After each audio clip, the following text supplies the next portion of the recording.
Listen up, Dodgers Nation. Right now, as you're watching this, your team is standing at one of those crossroads that defines franchises. And I need you to understand something before we go any further. What's happening right now with this organization isn't just about baseball decisions. It's about identity. It's about whether the front office has the guts to balance championship ambition with the kind of loyalty that made us all fall in love with this team in the first place. So before you click away, ask yourself this. Are you ready to watch the Dodgers potentially let go of one of the most beloved players in recent memory while simultaneously betting everything on an unproven arm from Japan? Because that's exactly what's unfolding right before our eyes. Roki Sasaki. That name has been circulating through Dodger Stadium like electricity since he arrived from the Chiba Lotta Marines earlier this year. The expectations were astronomical, almost unfair for someone so young. But here's what actually happened. Injury struck almost immediately. A shoulder problem that sidelined him for months, destroying any rhythm he might have built, doubling the pressure on a kid who was already carrying the weight of an entire country's hopes on his back. Most players would have crumbled. Most would have disappeared into irrelevance after that kind of setback. But Sasaki? He came back in the postseason looking like an entirely different pitcher. The composure was there, the presence was undeniable, and that microscopic ERA and relief appearances kept Los Angeles alive when every single pitch felt like it could end the season. 3 saves that proved he wasn't just another hyped prospect, he was someone who could deliver when the lights burned brightest.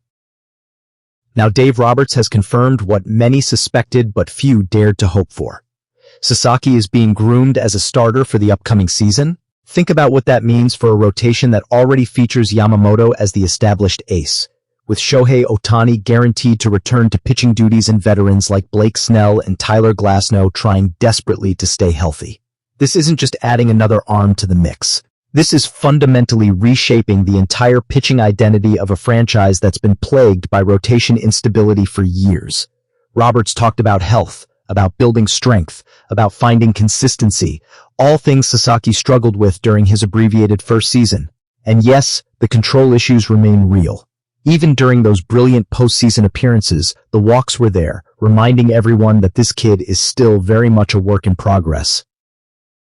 But here's what the numbers and scouting reports can't capture. The clubhouse response to Sasaki has been overwhelmingly positive. Veterans respect his work ethic, coaches see raw talent that makes their eyes light up, and fans are starting to believe this might be the stabilizing force the rotation has desperately needed. Yet every time hope starts to build, that familiar anxiety creeps back in. We've watched too many promising arms break down. We've seen too many injury reports that started as day-to-day situations and ended with season-ending surgeries. The Dodgers have spent years managing fragile pitchers like they're handling explosives, planning every bullpen session and monitoring every pitch count to avoid disaster. Ohtani's return to the mound adds another layer of natural pressure because everyone knows his arm will be protected like it's made of glass. Yamamoto is rising as the cornerstone, but even he had moments last season that made hearts skip beats. So when Roberts confirms Sasaki as a starter, he's essentially placing a massive bet on a young, inconsistent pitcher who has never thrown a full major league season. The fan base reacts with that trademark mix of cautious optimism and deep-seated fear because we've lived through this cycle before. We've seen prospects explode into stardom, and we've watched careers derail because of a single mechanical flaw or one unfortunate pitch. This announcement puts Sasaki at the absolute center of championship expectations for a team that won't accept anything less than another World Series appearance. He never asked for that spotlight, but it's on him now whether he wants it or not. What makes this moment even more significant is the symbolism. Clayton Kershaw retired, leaving a void that goes beyond statistics. The rotation has been battered by injuries for consecutive seasons. And now the Dodgers are trying to build a new identity around 3 Japanese stars and a couple of talented but fragile veterans. It's almost poetic in a painful way, the new era arriving at the exact moment the old ghosts still haunt the organization. Sasaki becomes more than just a pitcher in this narrative. He represents the transition between everything this franchise has been and everything it's trying to become. Every start he makes will be analyzed, not just for results, but for what it says about the Dodgers' ability to develop talent, manage health, and construct a championship-caliber rotation in an era where every contending team is dealing with the same pitching scarcity.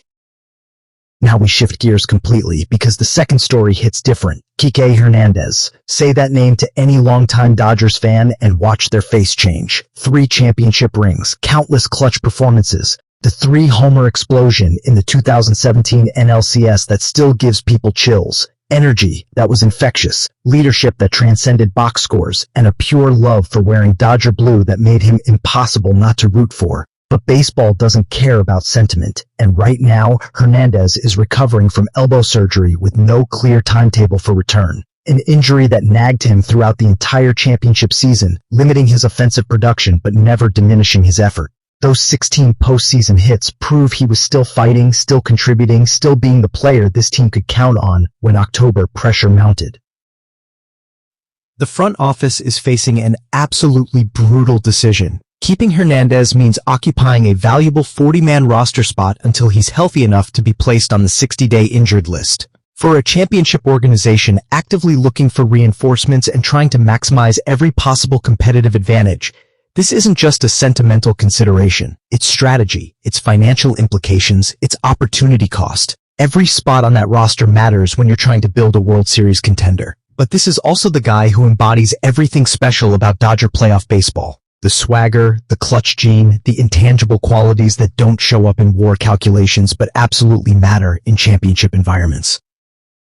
His recent performance doesn't help his case. The offensive numbers have declined noticeably. His weighted runs created plus has dropped below average, and the negative fielding metrics make it harder to justify roster space based purely on production. He hasn't posted an above-average offensive season since 2021, which feels like a lifetime ago in baseball years. The question that no Dodgers fan wants to ask but everyone is quietly thinking becomes unavoidable. Should the organization move on? Is loyalty worth a roster spot when championship windows are finite? Or is this exactly the moment when the heart should speak louder than the spreadsheet? Behind closed doors, you can imagine the conversations happening. Hernandez isn't rushing to sign elsewhere because his connection to Los Angeles goes deeper than most player-team relationships. The front office recognizes his value, extends beyond statistics, the clubhouse presence, the October experience, the fact that he genuinely is part of this dynasty's identity. But planning for the upcoming season requires difficult choices, and holding a roster spot for a player who might not be ready for months carries real consequences. Do they keep him out of respect for everything he's contributed? Wait for the market to settle and bring him back once the 60-day injured list becomes available? Or do they close a chapter that's already delivered everything it possibly could?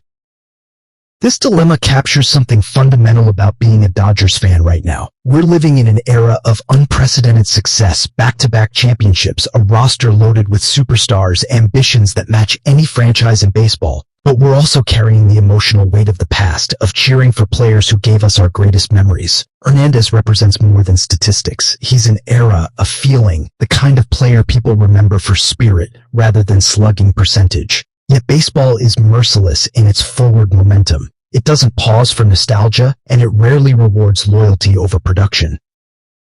When this decision finally comes, and it will come soon, it's going to hurt in a way only this fan base can fully understand. Watching a beloved player leave, especially one with 3 rings and countless October moments, feels like losing a piece of the team's soul. But championship organizations have to make these calls. They have to balance respect for the past with hunger for the future. They have to recognize when holding on too long becomes counterproductive, even when every instinct says to keep fighting for one more season together. So here we are, Dodgers Nation. 2 stories that couldn't be more different, but somehow capture everything about this moment. Sasaki represents hope, potential, the belief that this franchise can rebuild its pitching identity and chase championships for years to come. Hernandez represents memory, loyalty, the bittersweet reality that even dynasties have to say goodbye to beloved players. Being a Dodgers fan means walking that impossible line between celebrating tomorrow and honoring yesterday. It means believing in young talent while respecting the veterans who built this legacy. It means feeling hope and heartbreak simultaneously and still showing up because this jersey demands nothing less.